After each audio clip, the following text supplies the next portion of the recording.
Hello, lovely people. Hope you are all safe and happy. I am Isha. And I am Parag. We recently visited Delhi. Delhi is known for its Mughal and British architecture. Here are some places you should visit when in Delhi. Agrasen ki Baoli. Agrasen ki Baoli, also known as Ugrasen ki Baoli, is a 60-meter long and 15-meter wide historical stepwell in New Delhi, India. Although there are no historical records to prove who built the stepwell, it is believed that it was originally built by the legendary king Agrasen, and the present architecture hints at it being rebuilt in the 14th century during the Tughlaq or Lodi period of the Delhi Sultanate. This Baoli, with 108 steps, is among a few of its kind in Delhi. Three levels of the historic stepwell are visible. Each level is lined with arched niches on both the sides. From an architectural perspective, this step was probably rebuilt during the Tughlaq or Lodi period and is flanked by a small three-sided mosque towards the west. The word Bauli refers to a stepwell.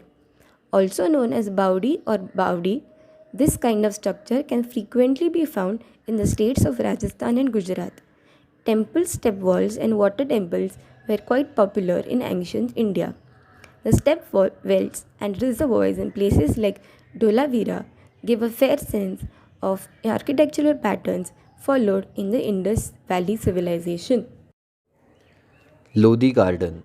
Lodi Garden, located on the Lodi Road between Safdarjung Tomb and Khan Market in South Delhi, covers an area of 90 acres and is dotted with beautiful monuments and tombs belonging to Sayyid Lodi and Mughal dynasties. With its undulating walking paths and jogging tracks fringed with ancient trees, colorful shrubs, and flowering plants, the garden's historical past is evidence of how the city's present encompasses within itself a rich past.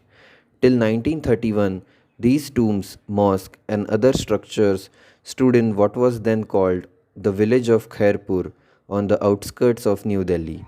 In 1936, the villagers were moved from Khairpur and the garden was laid out with the native and exotic trees and plants around the monument. It was then called Lady Willington Park after the wife of then British Viceroy.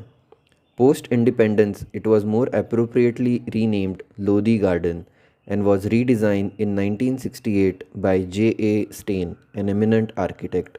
Buildings in the Lodi Garden complex was protected by the Archaeological Survey of India and the State Department of Archaeology, Delhi.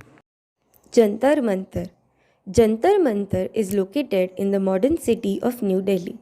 Jantar Mantar literally means instruments for measuring the harmony of the heavens. It consists of 13 architectural astronomy instruments. The site is one of the five built by Maharaja Jai Singh II of Jaipur from 1723 onwards, revising the calendar and astronomical tables.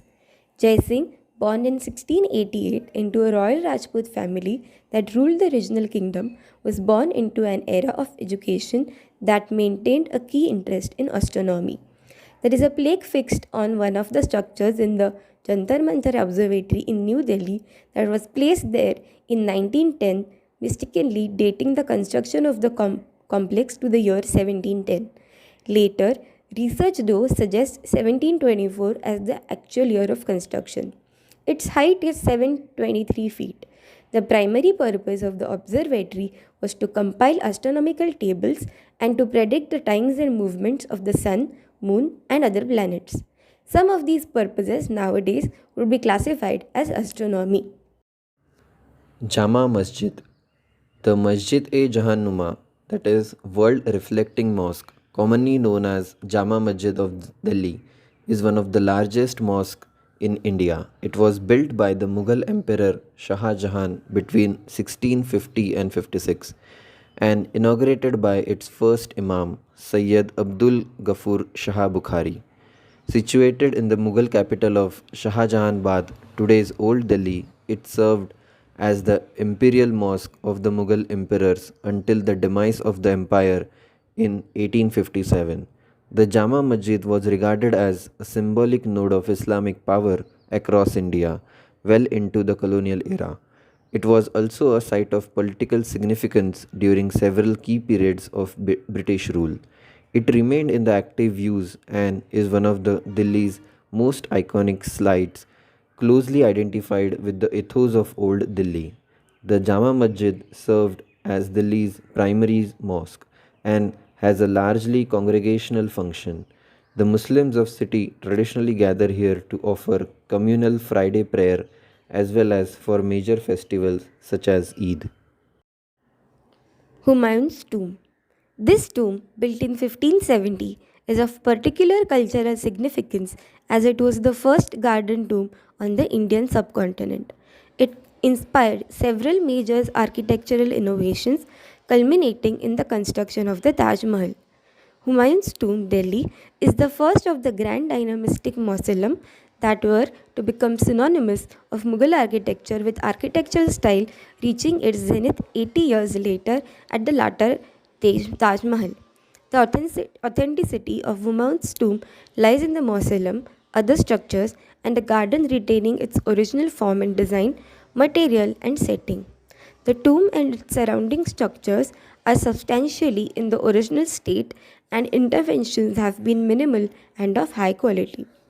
Conservation works being carried out on the structures are focused on using traditional materials such as lime mortar, building tools, and techniques to recover authenticity, especially by removal of 20th century materials such as the concrete layers from the roof, replacement of lime concrete, and removal of cement plaster from the lower cells, and replacement with the lime mortar in original patterns, and concrete removal from the lower platform to reveal and reset original stone paving, among other similar efforts.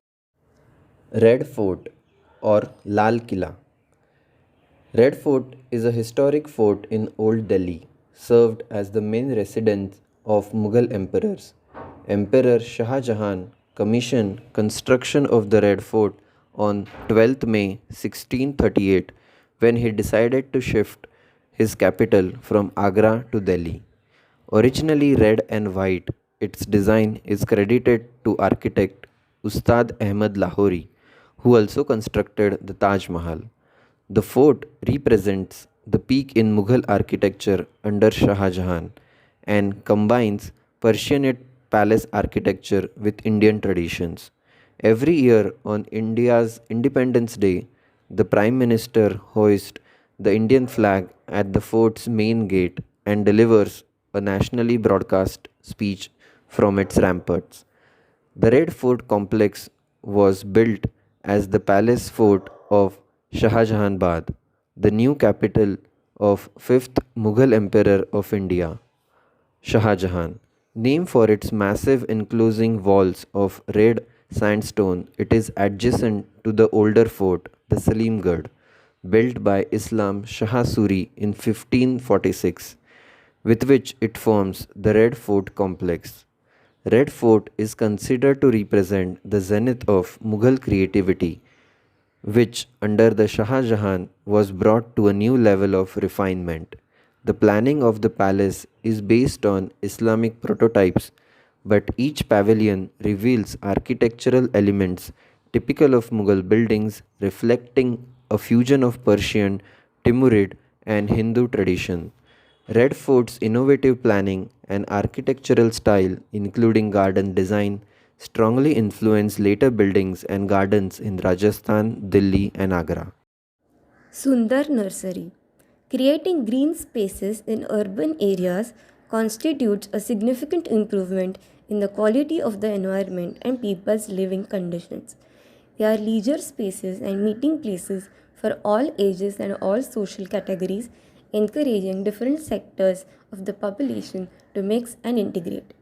And they have proved to be catalysts for economic activity and a source of employment both directly and indirectly, particularly through the services provided for visitors, says His Highness the Aga Khan.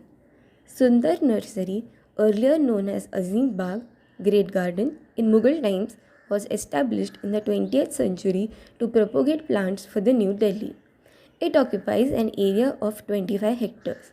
Situated immediately to the northwest of Humayun's tomb, which is a World Heritage Site, and about half a kilometer east of the Dargah of the renowned 30th century Sufi saint Hazrat Nizamuddin Aulia, Sundar Nursery too is the host to many Mughal period monuments. Rajghat, located on the west bank of river Yamuna, Rajghat is the place where Mahatma Gandhi, India's father of nation, was cremated on the evening of January 31st, 1948. A simple open platform inscribed with his last words, Hey Ram, O God, is set in a garden with fountains and a variety of exotic trees.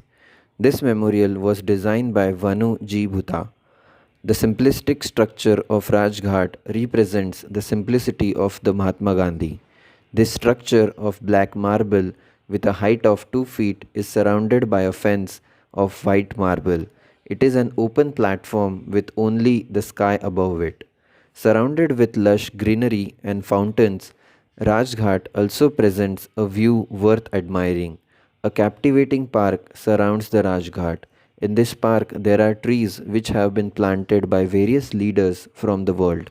Several other samadhis and cremation spots of other famous leaders, to name a few, Jawaharlal Nehru, Lal Bahadur Shastri, Indira Gandhi, Rajiv Gandhi, Atal Bihari Vajpayee, can be found in the vicinity of Rajghat.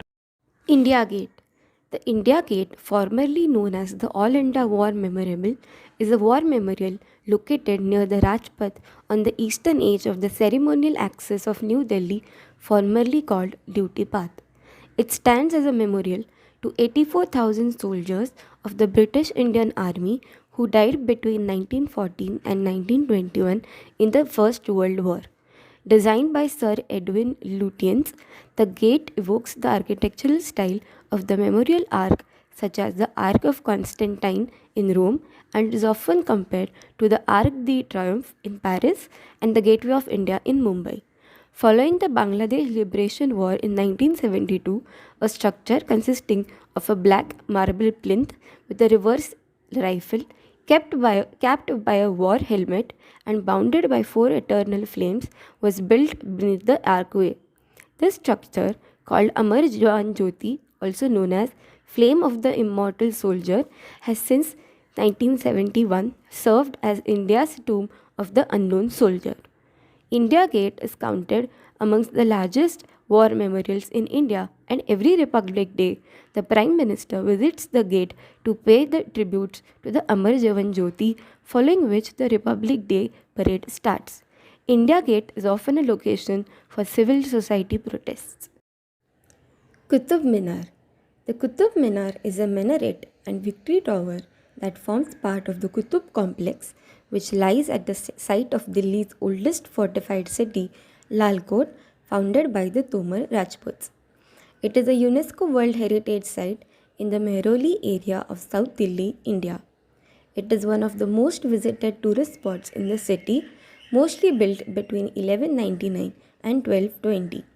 It can be compared to the 62-meter all-brick minaret of Jam in Afghanistan of around 1190, which was constructed a decade or so before the probable start of the Delhi Tower.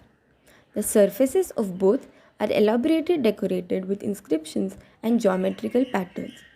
The Qutub Minar has a shaft that is flooded with superb stalactite bracketing under the balconies at the top of each stage. In general, minarets were slow to be used in India and are often detached from the main mosque where they exist. Lotus Temple. The Lotus Temple, located in Delhi, India, is Baha'is house of worship that was dedicated in December 1986. Notable for its flower like shape, it has become a prominent attraction in the city. Like all other Baha'i houses of worship, the Lotus Temple is open to all, regardless of religion and any other qualification. The building is composed of 27 freestanding marble clad petals arranged in cluster of 3 to form 9 sides, with 9 doors opening into a central hall with height of slightly over 34 meters and capacity of 1300 people.